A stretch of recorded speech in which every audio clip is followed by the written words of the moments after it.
আমাদের উপাস্য কে হবেন। এত সব কথা যে ঘুরিয়ে ফিরিয়ে আমরা শুনছি, মূলত হচ্ছে আমাদের উপাস্য কে। মুকম করতি বাচালম। ধ্রুবকে বললেন যে দেখো, হরির সাধনা করলেই একমাত্র শান্তি, আর কোথাও নাই। বলে কোথায় পাওয়া যাবে গুরুকে? বলছেন বনে যাও, তপস্যায় মগ্ন থাকে সাধুরা, কোনো এক সাধুর চরণে পতিত হয়ে তাকে প্রার্থনা করবে, জিজ্ঞাসা করবে, তিনি হরির সান্নিধ্য তোমায় পাইয়ে দেবেন। আপনারা দেখছেন হিন্দু টিভি 3 ইউটিউব চ্যানেল।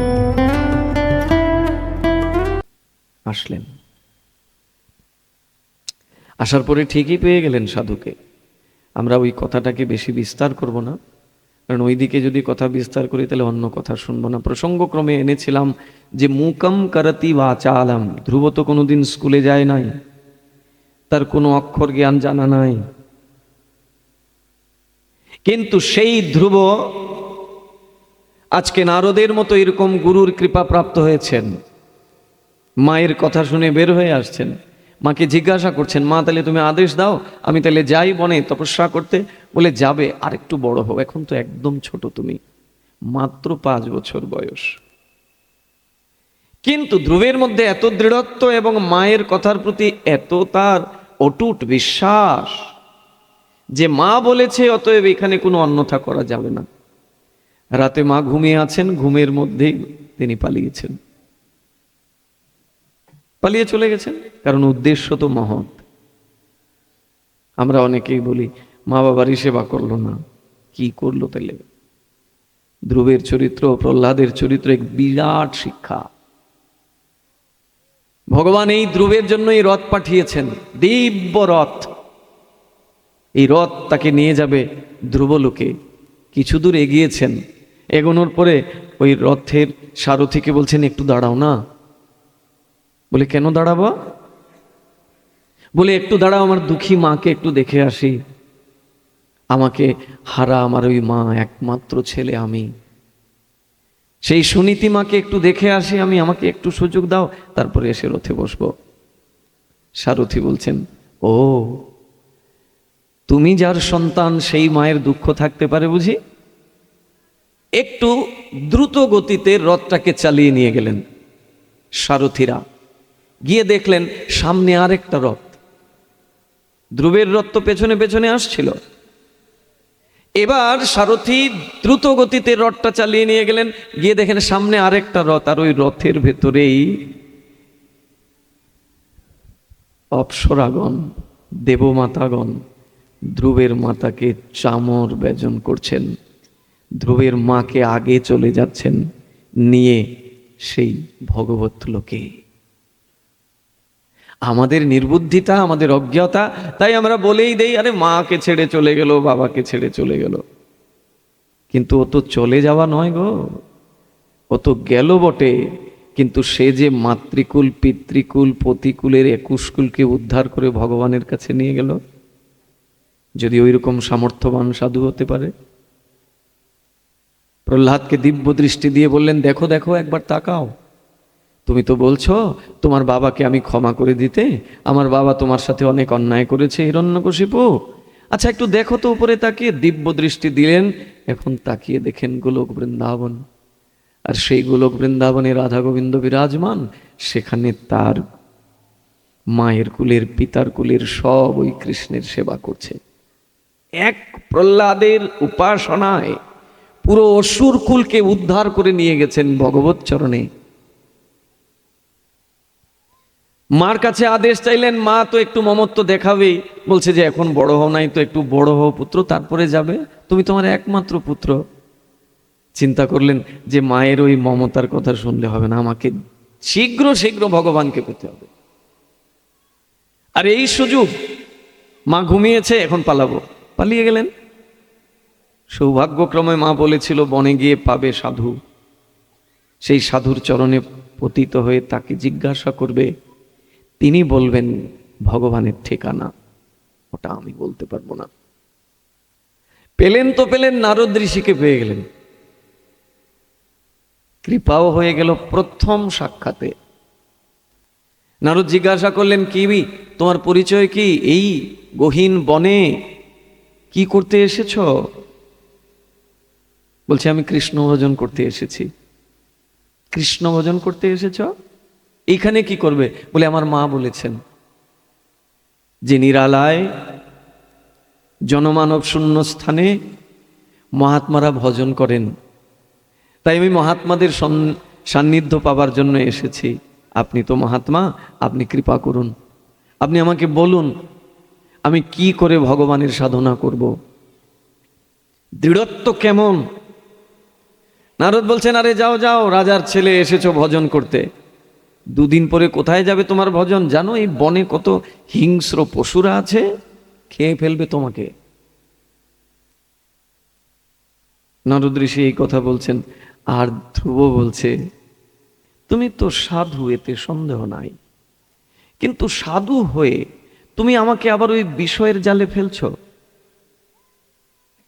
এ কেমন সাধু তুমি? তোমাকে দেখলে মহা এক বিরাট বড় সাধু মনে হচ্ছে, কিন্তু তুমি সাধু যদি হও তাহলে আমাকে আবার ওই বিষয়ের কাছে পাঠিয়ে দিচ্ছ। আচ্ছা তুমি কে বলো তো? বলছেন, আমি নারদ।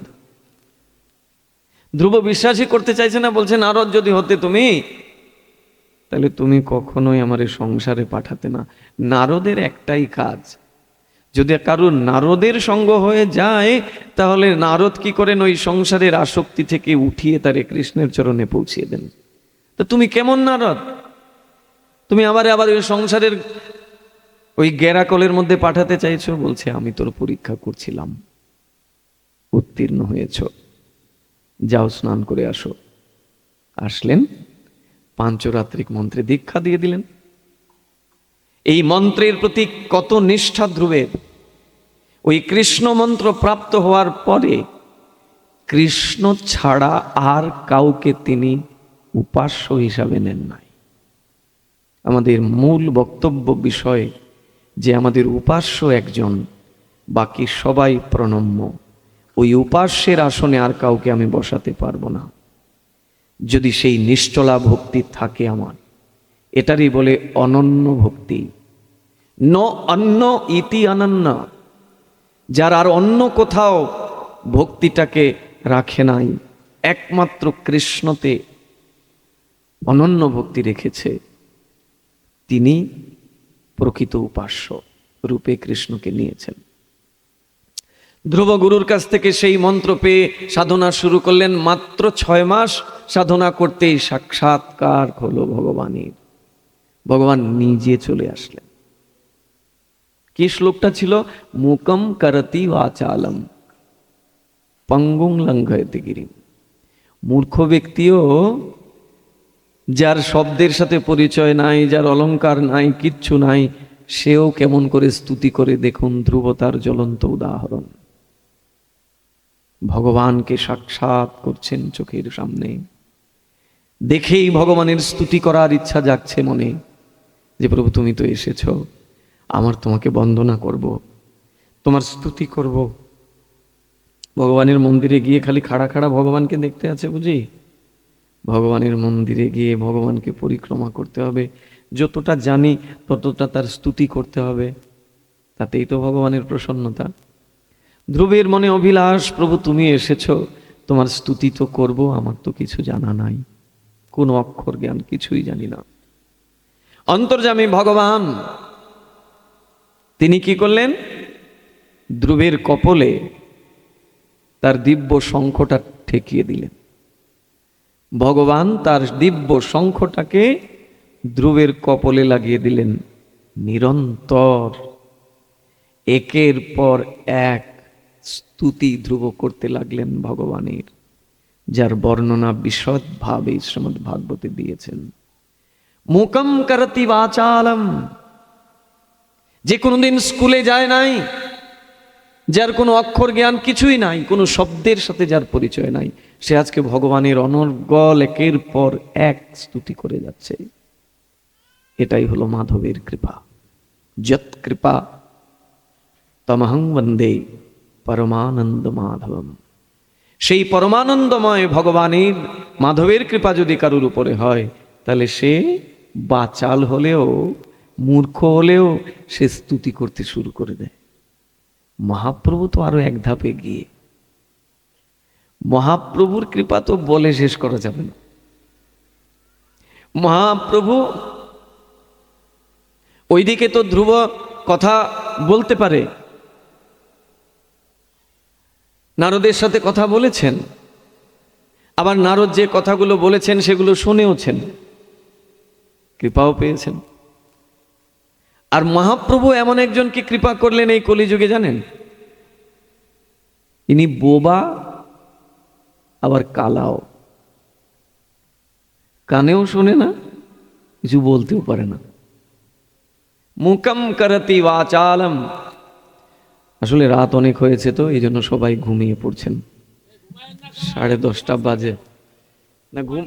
না ঘুমাবেন না বললে তো ভুল হবে, ঘুমাবেন না বললে তো ভুল হবে। কলির চেলা তো সব জায়গায় থাকবে, এটা খুব স্বাভাবিক, খুব স্বাভাবিক।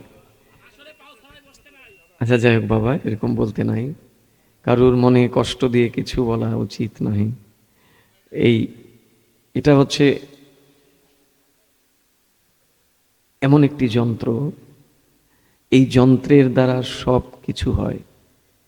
এই যন্ত্রকে প্রয়োগ বিধি যদি না জানি, তাহলে এই যন্ত্রের দ্বারা আমি অপরাধ সঞ্চয় করব, পাপ সঞ্চয় করব। আর এটার প্রয়োগ বিধি যদি জানি, তাহলে এটা প্রয়োগের দ্বারা ভগবানের আশীর্বাদ লাভ করব। বাচো বেগম মনস, প্রথম শিক্ষাই রূপ গোস্বামীর বাক্যের বেগকে দমন করা। অতএব এই জায়গায় আমাদের খুব বেশি খেয়াল রাখতে হবে। অবশ্যই মিষ্ট ভাষ্য হতে হবে আমাদেরকে। আর ঘুম আসবে না কেন বলুন? রাতও তো অনেক হয়েছে। আর ঠান্ডার মধ্যে সবাই একজন আরেকজনকে জড়িয়ে বসেছেন, তো ভালো গরমও লাগছে। এর মধ্যে গতকালকে ছিল একাদশী, আর রাত পুয়ে আবার নিত্যানন্দ ত্রয়োদশী। সবাই ভাবছেন মনে মনে, বা ছেড়ে দে মা, কেঁদে বাঁচি, তাড়াতাড়ি ছাড়ো বাবা, একটু প্রসাদ টসাদ পেয়ে ঘুমাই। ওই যে বলছিলাম, আমার দুর্ভাগ্য, আপনাদের সঙ্গ পেলাম তো বটে, কিন্তু সেই রাত 9:30। এখনো কিন্তু কথার ভেতরে ভালো করে পৌঁছাতেও পারলাম না। মহাপ্রভু কি করলেন জানেন? এক বোবা কালা এর মুখ দিয়ে কৃষ্ণ কথা শোনালেন। সেন শিবানন্দ। সেন শিবানন্দ একজন গৃহস্থ। সেই গৃহস্থের উপরে মহাপ্রভুর একটি বিরাট দায়িত্ব ছিল। কি দায়িত্ব? না, প্রতি বছর গৌড়ের ভক্তরা পুরুষোত্তম ধামে যেতেন রথের আগে। জগন্নাথের রথ এবং স্বয়ং জগন্নাথ মহাপ্রভুর দর্শন করবেন, সঙ্গ পাবেন। এই জন্য গৌড়ের ভক্তরা প্রতি বছর রথের পূর্বে তারা পুরুষোত্তম ধাম পুরীতে প্রবেশ করতেন, যেতেন। আর তাদেরকে নিয়ে যাওয়ার দায়িত্ব ছিল এই সেন শিবানন্দের উপর। মহাপ্রভু এই দায়িত্ব সেন শিবানন্দকে দিয়েছেন। কোন পথ দিয়ে নিয়ে যাবে, কোথায় তাদের জন্য ঘাঁটি তৈরি করবে, সব সেন শিবানন্দের। এবং এত সুন্দর করে সেন শিবানন্দ সেবা করতেন, মহাপ্রভু তার এই সেবায় অত্যন্ত আনন্দিত হতেন।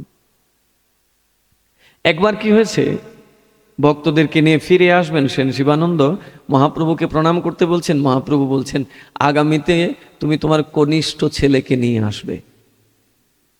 সেন শিবানন্দ মনে মনে ভাবলেন, আমার তো 2 ছেলে আছে, এখন মহাপ্রভু বলছেন আবার কনিষ্ঠ ছেলেকে নিয়ে আসব।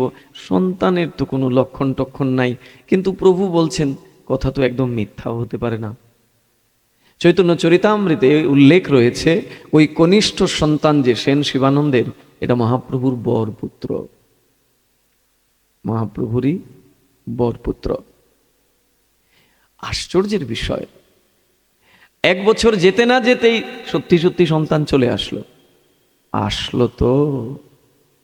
কিন্তু দুঃখ শিবানন্দের, এই সন্তান কথাও বলতে পারে না, কাঁদতেও পারে না, কানে কিছু শোনেও না। ভাবলেন, প্রভু তুমি তো দিয়েছো, কিন্তু এমন একটারে দিলে, এ কানেও শোনে না, কাঁদেও না, আমি এরে দিয়ে কিভাবে কি করব। বহু চেষ্টা করলেন, 7টি বছর এই সন্তানটার মুখে কথা বলাবেন বলে অনেক প্রয়াস করলেন, বিভিন্ন জায়গায় গেলেন, বৈদ্য, কবিরাজ, মন্দির আদিতে, সাধুদের কাছে, কোথাও গিয়ে কিচ্ছু হলো না। 7 বছর পরে এখন ভাবলেন যে নিয়ে যাই মহাপ্রভুর কাছে, তিনিই তো এটা দিয়েছেন, তার জিনিস তার কাছে রেখে আসে।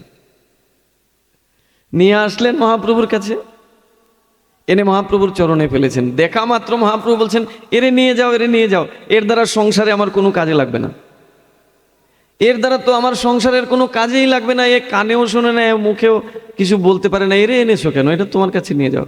বলে, প্রভু তুমিই তো আশীর্বাদ করে এরে পাঠিয়েছো, এবার তোমার জিনিসকে তুমি নাও, তোমারটাকে আমি নেব কেন?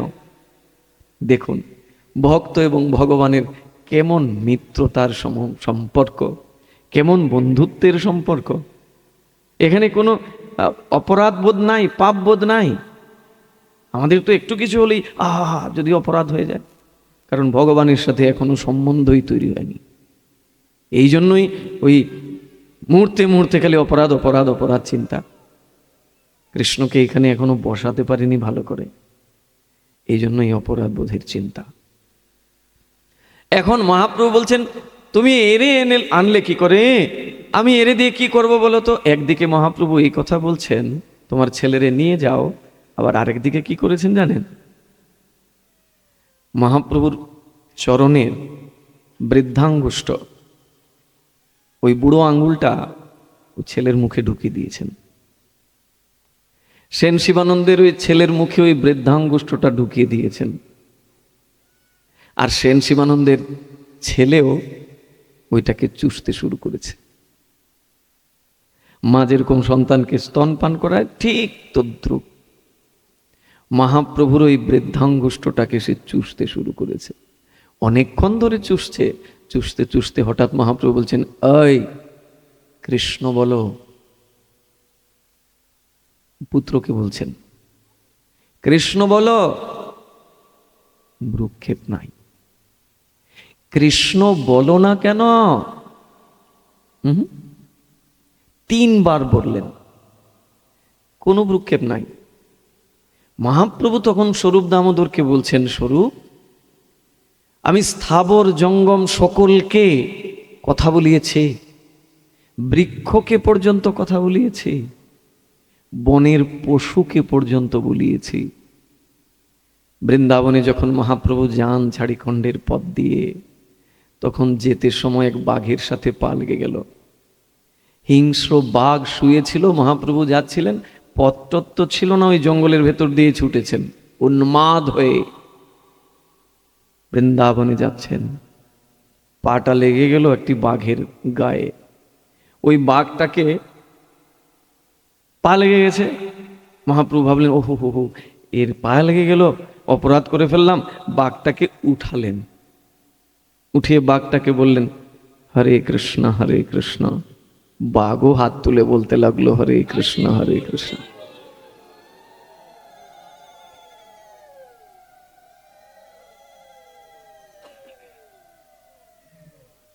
বাঘে আর হরিণে কোথাও মিত্রতা দেখেছেন? হরিণকে দেখা মাত্র বাঘ গিয়ে তার কাঁধে পড়ে সব রক্ত খেয়ে নেয়। মহাপ্রভু যখন সংকীর্তন নিয়ে যাচ্ছেন, হরিণে আর বাঘে কোলাকুলি হচ্ছে, আর তারা পিছনে পিছনে কৃষ্ণ নাম করছেন, বৃক্ষ লতা আদি সকলে। মহাপ্রভু বলছেন, আমি সকলকে কৃষ্ণ নাম বলালাম, আর এই বালককে আমি 3 বার বললাম, অথচ সে ভ্রুক্ষেপই করল না। স্বরূপ দামোদর বলছেন, কেমন করেই বা করবে? তুমি যে তাকে বলছো কৃষ্ণ বল কৃষ্ণ বল কৃষ্ণ বল, ওটা তো সে ইষ্ট মন্ত্র হিসাবে মেনে নিয়েছে। ইষ্ট মন্ত্র তো কারুর কাছে প্রকাশ করতে নাই। গুরুদেব যে মন্ত্র কর্ণে দান করেন, এই মন্ত্র কি অন্যের কাছে প্রকাশ করা উচিত না? তো ওটা গুরুদেব বলে দেয় যে এই মন্ত্র উচ্চস্বরে বলা যাবে না, এই মন্ত্রটা ধ্যান করতে হবে, অন্য কানে, এক কান থেকে অন্য কানে যেন না যায়। এখন প্রভু তার কি করণীয়? তুমি তাকে কৃষ্ণ বলতে বলেছ, এই প্রথম তার কানে কোনো শব্দ ঢুকলো, 7 বছর তার জন্ম হয়েছে, তার কানে কোনো শব্দ আজ পর্যন্ত ঢুকে নাই। এই প্রথম এই শব্দ তার কানে ঢুকেছে, এটাকেই সেই ইষ্টমন্ত্র হিসাবে হৃদয়ে ধারণ করে নিয়েছে। সে বলছে কিন্তু প্রকাশ পাচ্ছে না, ভেতরে ভেতরে বলছে। মহাপ্রভু বলেন, সত্যি বলছো তো? বলে, হ্যাঁ, পরীক্ষা করে দেখো, তুমি তারে অন্য কিছু জিজ্ঞাসা করো।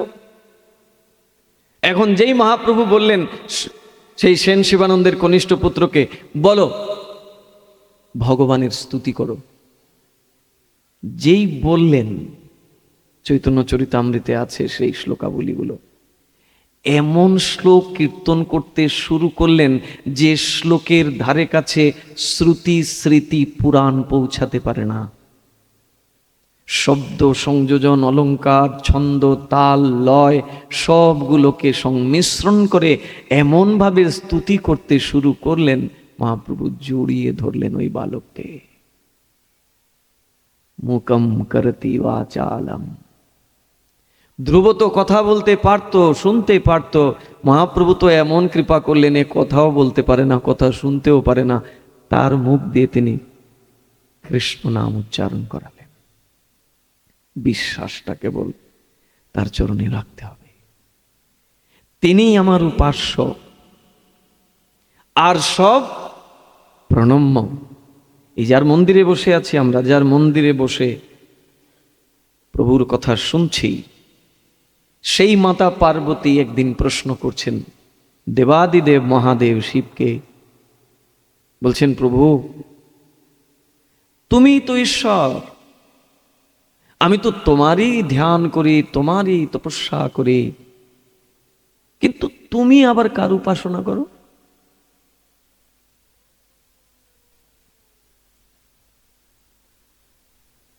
হাসছেন, হেসে বলছেন, শুনবে কার উপাসনা করি? আরাধনানাং সর্বেষাং বিষ্ণুর আরাধনানাং পরম। পরম মানে শ্রেষ্ঠ, সেই শ্রেষ্ঠ বস্তু বিষ্ণুর আরাধনা আমি করি। তিনি সকলের ঈশ্বর, সর্বদেবেশ্বরেশ্বর, ইতরে ব্রহ্মদেবাদ্যা না অবজ্ঞা কদাচন। তিনি সকলের ঈশ্বর, তিনিই একমাত্র স্বতন্ত্র, আর কেউ স্বতন্ত্র নয়। আপনি শিবকে ভালোবাসেন, শিবের প্রতি আপনার শ্রদ্ধা অনেক বেশি থাকুক, কিন্তু শিবকে যদি স্বতন্ত্র ঈশ্বরের আসনে বসিয়ে দেন, সেখানে গণ্ডগোল। একেলা ঈশ্বর কৃষ্ণ, আর সবে ভৃত্য। মহাপ্রভু পরীক্ষা করছেন তার ভক্তের ভক্তির, যে কেমন তার নিষ্ঠা, কেমন তার ইষ্ট নিষ্ঠা, একটু দেখি। মহাপ্রভু মুরারিগুপ্তকে বলছেন, ও মুরারি, তুমি যদি একটু স্বজাতি হয়ে যেতে তাহলে কত ভালো হতো। এই দেখো না, আমার সাথে এই শ্রীবাস অঙ্গনে যারা যারা রয়েছে সবাই তো কৃষ্ণ নামে বিভোর, কৃষ্ণই তাদের প্রাণ, কৃষ্ণই তাদের সব, আর তুমি রামকেই তোমার উপাস্য করেছ। একটু যদি তুমিও আমাদের দলে চলে আসতে, তাহলে আমরা সবাই মিলে স্বজাতি সঙ্গ করতাম, এক কৃষ্ণের উপাসনা করতাম। মুরারি গুপ্ত তো এই কথা শুনেছে, কিন্তু শোনার পরে যখন বাড়িতে গেছে সারা রাত আর ঘুম হয় না, যে কি কথা শুনলাম। আর যিনি এই কথা বললেন ইনি স্বয়ং ভগবান নিজে। তিনি বলছেন, তুমি যদি স্বজাতি হতে তাহলে আমরা সবাই মিলে এখানে কৃষ্ণ কীর্তনে আরো বেশি আনন্দ পেতাম। মুরারিগুপ্ত সারা রাত ঘুমাচ্ছে না, কি করবে কি করবে। এক প্রকার মহাপ্রভু আদেশই বলতে হবে, আদেশই করেছেন। সারা রাত তার ঘুম হলো না। প্রভাত হয়ে যায়, এমন সময় ভাবলো এই দেহই রাখবো না, যে মাথা আমি প্রভু রামের চরণে অর্পণ করেছি, যে মস্তকটা আমি রামচন্দ্রের চরণে বিক্রি করেছি, ওই মাথাটাকে আবার উঠিয়ে অন্য জায়গায় দেব কি করে? এটা তো ব্যভিচারিণী হবে। পতিব্রতা স্ত্রী এক পতিকেই পূজা করেন, দুজনকে না। যদি সেটা ল্যাংড়া হয়, খোড়া হয়, লোলা হয়, ভাবতে হবে যে এটাই আমার কর্মে ছিল। এখন তিনি কি করলেন জানেন? অস্ত্রেতে ভালো করে শান দিলেন যে এটা দিয়ে গলা কেটে দেবেন, নিজে নিজেকে মেরে ফেলবেন। এই দেহ নিয়ে আর মহাপ্রভুর কাছে যাবেন না।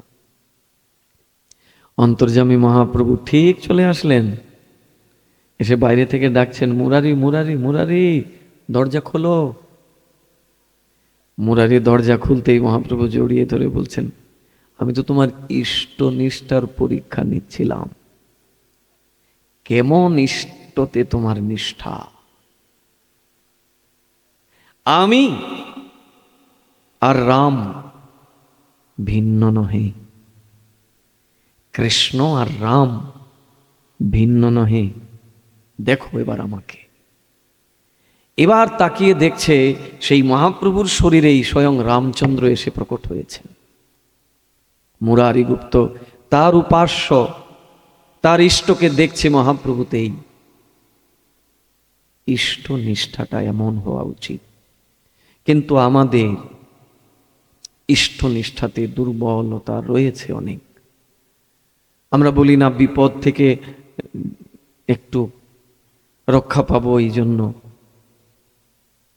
আর একটু ধনেরও তো দরকার আছে, তাই একটু ওই ঐশ্বর্যের ঠাকুর জগন্নাথকে বসে একটু পূজা টুজা করি আর কি। মানে কৃষ্ণ যে সর্বদেবেশ্বরেশ্বর, তিনি যে আমাকে সবকিছু দিতে পারেন, তিনিই যে সামর্থ্যবান, তার কাছ থেকে শক্তি নিয়ে অন্যরা শক্তি পেয়েছেন, বিশ্বাস আমাদের নাই। ধ্রুবকে দেন নাই ভগবান ঐশ্বর্য? ধ্রুব তো চেয়েছিল, বলছিল আমার এগুলোর দরকার নাই, তোমার চরণে থাকতে চাই। বলে এখন বললে হবে? তুমি তো ভজন করতে এসেছো, যখন তখন ওই সিংহাসন প্রাপ্তির উদ্দেশ্যে এসেছিলে, তো ওইখানেই বসতে হবে তোমার। 36,000 বছর ধ্রুবকে দিয়ে রাজকার্য করালেন ভগবান। ঐশ্বর্য ভগবানকে সেবা করলে পাওয়া যায় না? বিপদ থেকে ভগবান রক্ষা করেন না? এইরকম ভগবান দ্বিতীয় কেউ আছে গর্ভের ভেতরে গিয়ে রক্ষা করে? ভগবান চলে যাবেন দ্বারকায়, পঞ্চপাণ্ডব সিংহাসনে বসেছেন, বিদায় নিতে এসেছেন কুন্তির কাছে। কুন্তি শোনা মাত্র কৃষ্ণকে জড়িয়ে ধরে বলছেন, আগে কি দুঃখ ছিল, এর চাইতে আরো দুঃখ দাও, এই সুখের আমার প্রয়োজন নাই। যখন এইভাবে কৃষ্ণের সাথে কথা হচ্ছে, কুন্তির এমতা অবস্থায় উত্তরা এসে হাজির হয়েছেন। মাতা উত্তরা এসে বলছেন, হে প্রভু, আমার গর্ভের সন্তানটাকে তুমি রক্ষা করো। আমার এই গর্ভের সন্তানটা এই পঞ্চপাণ্ডবের শেষ চিহ্ন, একে তুমি রক্ষা করো। ভগবান রক্ষা করেন নাই? অশ্বত্থামা ব্রহ্মাস্ত্র নিক্ষেপ করেছিল, ওই শিশুকে বধ করে দিলে আর পাণ্ডবদের কোনো অস্তিত্ব থাকবে না, শেষ রক্তটাকে, শেষ বীজটাকে মেরে ফেলবে। ব্রহ্মাস্ত্র নিক্ষেপ করেছিল। উত্তরা এসে যখন কান্না করলেন, ভগবান তখন সঙ্গে সঙ্গে ছোট্ট একটি মাছির আকৃতি নিয়ে উত্তরার গর্ভের ভেতরে ঢুকলেন। উত্তরার গর্ভের ভেতরে ঢুকে গদা দিয়ে ওই অশ্বত্থামার প্রেরিত সেই ব্রহ্মাস্ত্রের সাথে যুদ্ধ করলেন। ব্রহ্মাস্ত্র তেজ হারিয়ে ফেলল। ততক্ষণে অশ্বত্থামার ব্রহ্মাস্ত্রে পরীক্ষিত মহারাজ মারা গিয়েছেন। যে পরীক্ষিত মহারাজকে আমরা পরে দেখতে পাই, সুখদেব গোস্বামীর মাধ্যম দিয়ে তিনি ভগবত কৃপা প্রাপ্ত হয়েছেন, তিনি তো গর্ভেই মারা গিয়েছিলেন। যতক্ষণ যুদ্ধ হয়েছে, যুদ্ধের পরে কৃষ্ণ তাকিয়ে দেখেন পরীক্ষিত নাই, মারা গিয়েছে। সঙ্গে সঙ্গে ভগবান তার অমৃত দৃষ্টি দিয়ে পরীক্ষিতকে আবার প্রাণ ফিরিয়ে দিলেন। আছে এইরকম দ্বিতীয় কোনো ভগবান গর্ভের ভেতরে গিয়ে মৃত শিশুকে প্রাণ দিয়ে দেয়? তারপরেও আমাদের বিশ্বাস নাই। আমরা আবার ঈশ্বরের কাছে আবার কাউকেও রাখি। দেবতান্তরের কথা ছেড়েই দেন, ঈশ্বরের অন্যান্য অবতারদেরকেও আমি সমাদর করি। আপনাদেরকে এই কথা কেন বলছি জানেন? এই কথাগুলো সর্বত্র আলোচিত করার নয়। আপনারা তো বহু বৎসর যাবৎ বিভিন্ন মহাত্মাদের সন্নিধ্য করে ভগবত কথা আস্বাদন করছেন। এটা একটি ক্ষেত্র, এটা একটি জায়গা, এখানে বলা উচিত। এই কথা সর্বত্র বলার বিষয় নয়। আপনারা যেহেতু কৃষ্ণকেই জীবনের সার রূপে জেনেছেন, তাই তো দৌড়ে ছুটে চলে আসেন দূর দূরান্ত থেকে পাঠ শুনবার জন্যে, কৃষ্ণ কথা শুনবার জন্যে। সেই কৃষ্ণের প্রতি যেন দৃঢ়ত্ব আসে। রাখবি মারবি জয় ইচ্ছা তো হারা, তুমি আমাকে রক্ষা করবে যদি তোমার কৃপা হয়, আর যদি তোমার কৃপা থেকে বঞ্চিত হই তাহলে নৃসিংহ দেব হোক আর জগন্নাথ দেব হোক, কেউ আমাকে রক্ষা করতে পারবে না। উপাস্য কখনো বহু বচন হতে পারে না, উপাস্য কখনো দ্বিবচন হতে পারে না। আপনারা বলবেন তাইলে কি নৃসিংহদেবের চরণে পুষ্পাঞ্জলি দেওয়া উচিত নয়? কেন দেবেন না? নৃসিংহদেবের চরণে দেবেন, আপনি মায়ের চরণেই বা কেন দেবেন না?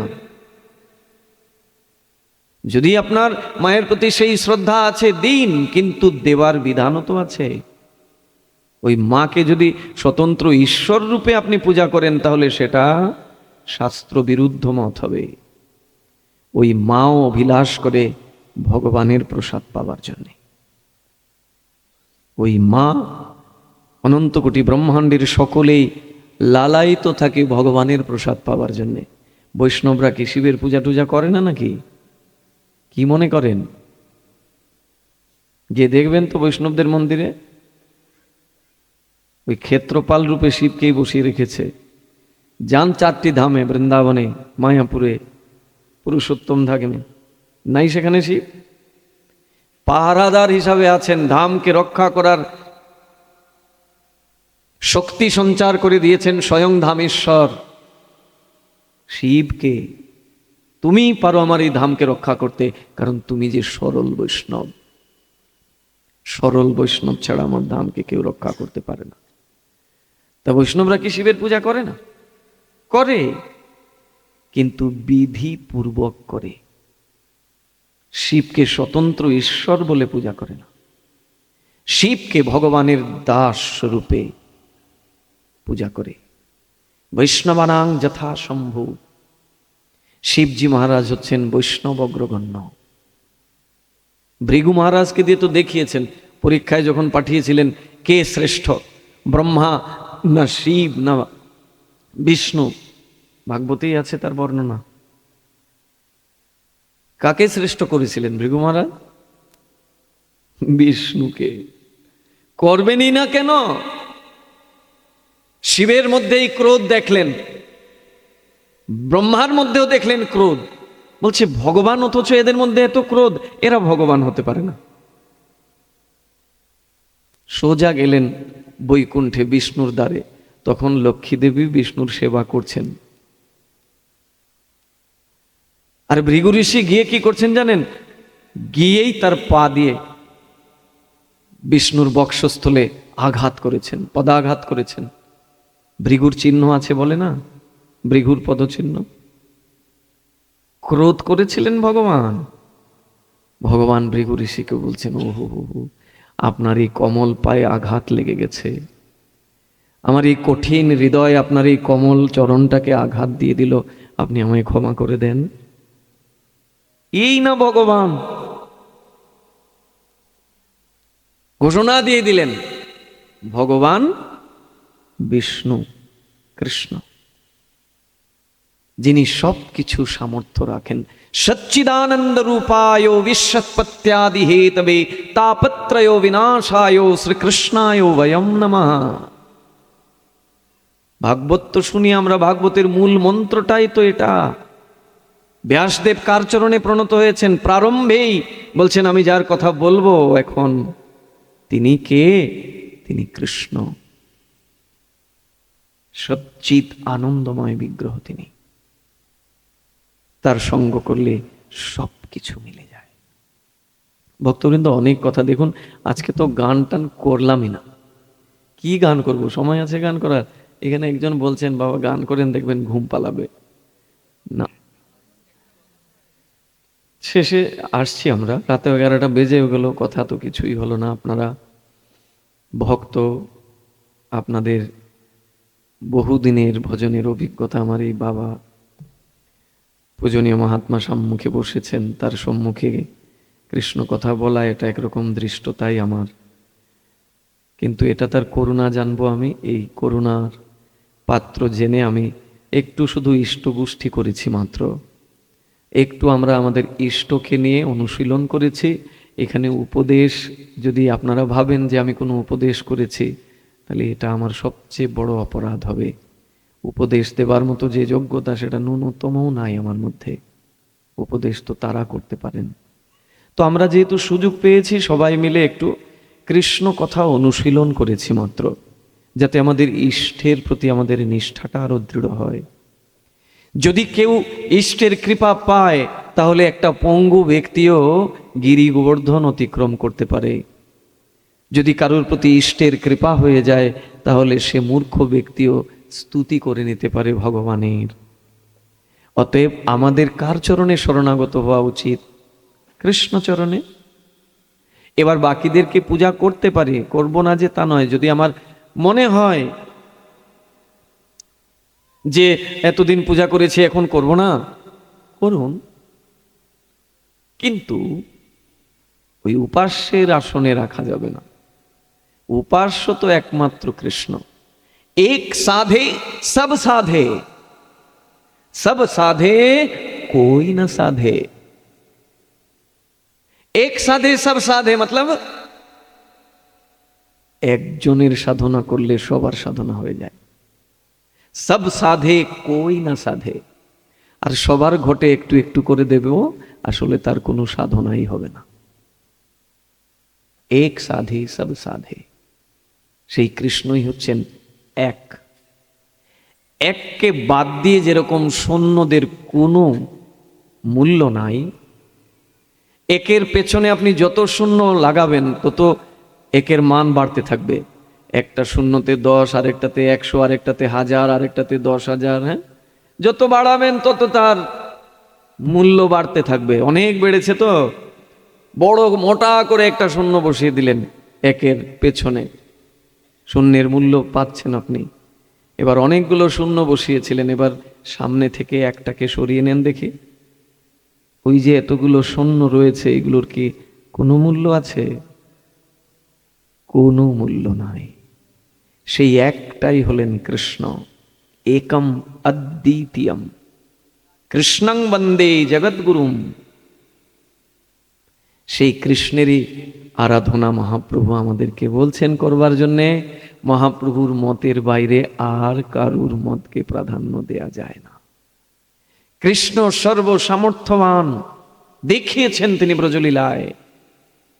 কংস প্রেরিত কত অসুরেরা এসেছিল ব্রজধামকে ক্ষতি করবে, অনিষ্ট করবে, কিচ্ছু করতে পারেনি।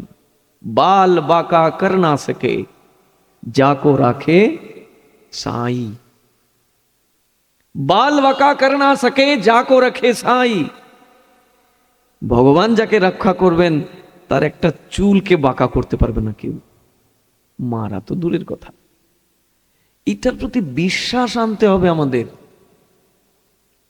ভগবানের কথা শুনেও যদি ভগবানের প্রতি ওই দৃঢ়ত্ব না আসে, ওই বিশ্বাস তৈরি না হয়, তাহলে এটা আমাদের দুর্দৈব।